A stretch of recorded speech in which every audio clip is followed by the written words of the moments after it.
Madamdamin ang mensaheng ibinahagi ng kapamilya aktres na si Janela Salvador para sa namayapa niyang Persian cat na si Fluffy, na nakasama niya sa loob ng 18 taon.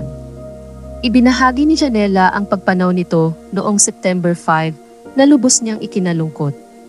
Aniya ay deserve ng mga hayop ang mabuhay na mahaba pa sa 18 taon. Nagpasalamat rin siya kay Fluffy sa pagsama nito sa kanya simula nang maliit pa siya. Walang masidla ng tuwa ang kanyang naramdaman nang makita niya sa unang pagkakataon si Fluffy. Pamungad na post ni Janela, "Pets deserve to live longer lives. But 18 years is something.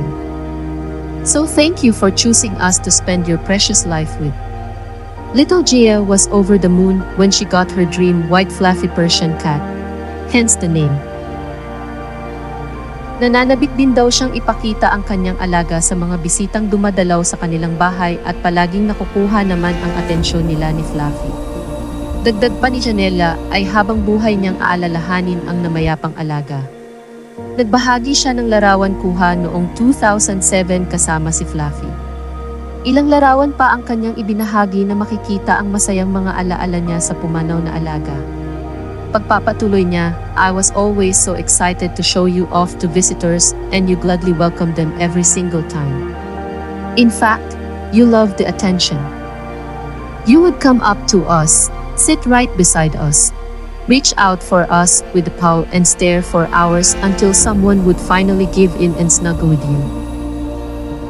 Isang larawan din ang makikitang kasama pa ni Fluffy ang isa pang alagang pusa ni Janela na si Twinkie na nauna ng pumanaw noong January na nakasama niya rin sa loob ng 17 taon.